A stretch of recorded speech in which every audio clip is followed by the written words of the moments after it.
ગુજરાતનો આવાજ।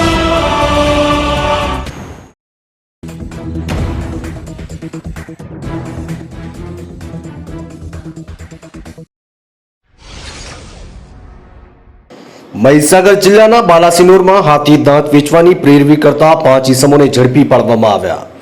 20 લાખ રૂપિયાના હાથી દાંત વેચવાના હતા મિયા બીબી સહિતની ગેંગ। મહીસાગર ફોરેસ્ટ અને મુંબઈ વાઇલ્ડ લાઇફ ક્રાઇમ વિભાગે બાલાસિનોરમાંથી હાથીના દાંત ઝડપી પાડ્યા। પ્રાપ્ત માહિતી અનુસાર વાઇલ્ડ લાઇફ ક્રાઇમ કંટ્રોલ બ્યુરોને બાતમી મળવા પામી કે મહીસાગર જિલ્લાના બાલાસિનોર ખાતે ગ્યુગલ અને તેમના કેટલાક સાગરીતો સાથે મળીને હાથી દાંત વેચવા માટે પ્રયત્નો કરી રહ્યા છે। ત્યારે મળેલી બાતમીના આધારે લોકલ ફોરેસ્ટ વિભાગને જાણ કરવામાં આવતા તે અંગેનું છટકું ગોઠવીને તમામ આરોપીને ઝડપી પાડવામાં આવ્યા। ત્યારે સૂત્રો દ્વારા પ્રાપ્ત થતી વિગતો અનુસાર બાલાસિનોર ફોરેસ્ટ ડિપાર્ટમેન્ટ દ્વારા રેન્જ ફોરેસ્ટ ઓફિસર તેમની ટીમ દ્વારા હાથી દાંત વેચવા માટે જતી શાહિદા બાનો નામની મહિલા અને સુલતાન અહેમદ સહિત 5 ઇસમોને ઝડપી પાડવામાં સફળતા મેળવી છે। ઝડપાયેલા આરોપીઓ પાસેથી 4 જેટલા નાના મોટા હાથી દાંત ઝડપી પાડવામાં આવ્યા છે।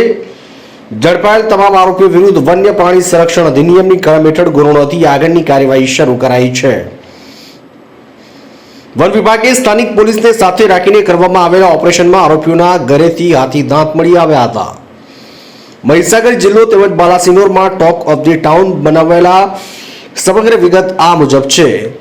બાતમીના આધારે એક ટીમ તૈયાર કરીને આરોપીને રંગે હાથે પકડવા માટે વાઇલ્ડ લાઇફ કંટ્રોલ બ્યુરો અને બાલાસિનોર ફોરેસ્ટ ડિપાર્ટમેન્ટ દ્વારા એક ઓપરેશન લોન્ચ કરાયું હતું અને હાથી દાંતની ખરીદી કરવા માટે ફોરેસ્ટ ખાતાના અધિકારી ખુદ ખરીદદાર બન્યા હતા અને હાથી દાંત ખરીદવામાં રસ દાખવીને મુદ્દામાલ જોવા માટેનું મંગાવ્યું હતું। પરંતુ આરોપીને આ બાબતે શંકા જતા તેમણે હાથી દાંત બતાવ્યા ન હતા, પરંતુ બાતમીના આધારે ટીમે સ્થાનિક પોલીસને સાથે રાખી આરોપીના ઘરે દરોડા પાડ્યા। ત્યારે સુલતાનની પત્ની શાહિદા બાનોએ હાથી દાંત રાખ્યા હોવાનું સ્વીકારી લીધું।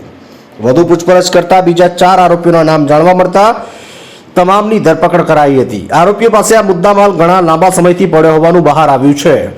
હાથી દાંતનો સારો ભાવ આવશે તેવી આશાએ તેઓ છેલ્લા કેટલાક સમયથી તેને વેચવા માટેના ભરપૂર પ્રયત્નો કરી રહ્યા હતા।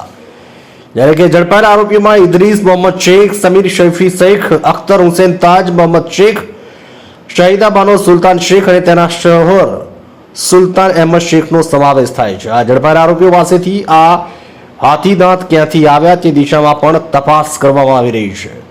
સંતરામપુરથી અમીન કોઠારીનો રિપોર્ટ।